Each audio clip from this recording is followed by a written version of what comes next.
सर्वप्रथम सांगायचं झालं तर हे चॅनल बाळाच्या आरोग्यविषयक माहितीसाठी आहे. येथे संपूर्ण बाळाच्या आरोग्याविषयी माहिती दिली जाते, पण नंतर माता भगिनींची पण काळजी घेणे हे तितकंच महत्त्वाचं आहे. याच हेतूने आज हा व्हिडिओ बनवण्यात आलेला आहे. तर चॅनलवर नवीन असाल तर बाळाच्या व आईच्या आरोग्यविषयक माहिती मिळवण्यासाठी चॅनलला आजच सबस्क्राईब करून घ्या. मानवी शरीरात कंटिन्युअसली इंटरनल चेंजेस हे सुरू असतात. त्यामुळे योग्य प्रॉपर माहिती असेल तर आपल्याला कुठल्याही परिस्थितीत नैसर्गिकरित्या मिळालेले शरीर हे पहिल्यासारखं मिळवता येऊ शकते आणि त्यासाठीच हा व्हिडिओ बनवलेला आहे. चला तर वळूया आपल्या मेन टॉपिककडे. मातेने गर्भावस्थेत 9 महिने 9 दिवस किंवा यामध्ये कमी अधिक होऊ शकते एवढा कालावधी हा घेतलेला असतो. यामध्ये गर्भाशयामध्ये अनेक बदल होऊन मांसपेशी या खेचल्या जातात व भ्रूणाला वाढ होण्यासाठी युटेरसमध्ये जागा दिली जाते.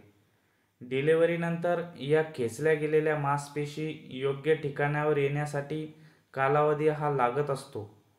पण त्यासाठी काय करता येईल जेणेकरून मातेचं शरीर हे नॉर्मल स्थितीमध्ये येईल. जुन्या प्रथा या त्या कालावधीसाठी योग्य होत्या, पण आता त्या बाजूला ठेवून आपण सध्याच्या स्थितीवर विचार करूया.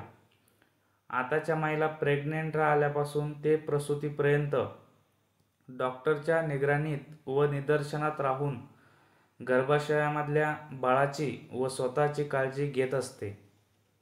त्यामुळे डिलिव्हरीनंतर वेगळी अशी काळजी घेण्याची गरज नसते. आता आपण फक्त बघू पोटाची समस्या यावर 9 रामबाण विलाज या व्हिडिओमध्ये आपण आता बघू. मातेने बाळाला 1 ते 1.5 तासाला ब्रेस्ट फिडिंग द्यावे. त्यामुळे मातेचा फॅट लॉस होण्यासाठी मदत होते व बाळसुद्धा सुदृढ राहते. तसेच मातेने डिलिव्हरीनंतर थंड पाणी न पिता साधारण कोमट पाणी प्यावे. मातेने डिलिव्हरीनंतर जास्त आराम करू नये. शरीराची हालचाल सुरू ठेवावी व नॉर्मल डिलिव्हरी महिलांनी 3ऱ्या दिवसानंतर थोडाफार हलकासा व्यायाम करावा व सिझेरियन लेडीजने 8 ते 10 दिवसानंतर हलकासा व्यायाम करायला सुरुवात करावी. डिलिव्हरीनंतर मातेने तूप थोड्याच प्रमाणात आहारात ठेवावे व गोड पदार्थ हे आपल्या आहारातून जवळपास नाहीसे करावे. तसेच मातेने ओवा, ज्याला आपण अजवाईन म्हणतो, तो 1 चमचा घेऊन 1 ग्लास पाण्यात टाकून रात्रभर ठेवून सकाळी गाळून सेम 2 वेळा सकाळ संध्याकाळ तो घ्यायचा आहे. याने आपल्या या पोटाच्या समस्येला खूप महत्त्वाची मदत होऊ शकते.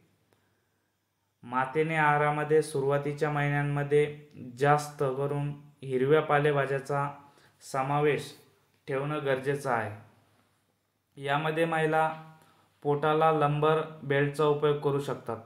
त्यामुळे जास्त फायदा होणार नाही, पण कम्फर्टेबल वाटेल व आत्मविश्वास वाढेल. तसेच मातेने झोपण्याची स्थिती ही सरळ ठेवावी.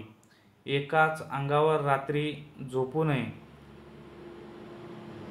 सरळ स्थितीमध्ये पाठीवर झोपावे. बाळाला वेळेवर ब्रेस्ट फिडिंग देणे व काही कालावधीनंतर लैंगिक संबंध सुरळीत ठेवल्यानंतर हार्मोनल बदल होऊन शरीर नॉर्मल स्थितीमध्ये येऊ शकते. तर हा व्हिडिओ खूप मोठा होईल या अनुषंगाने आपण इथेच थांबू. आपले काही प्रश्न असतील तर कमेंट बॉक्समध्ये सांगा. व्हिडिओ जर आवडला तर व्हिडिओला लाईक आणि चॅनलला सबस्क्राईब करा व आपल्या बाळाच्या व आईच्या आरोग्यविषयक माहितीसाठी अपडेट राहा. धन्यवाद.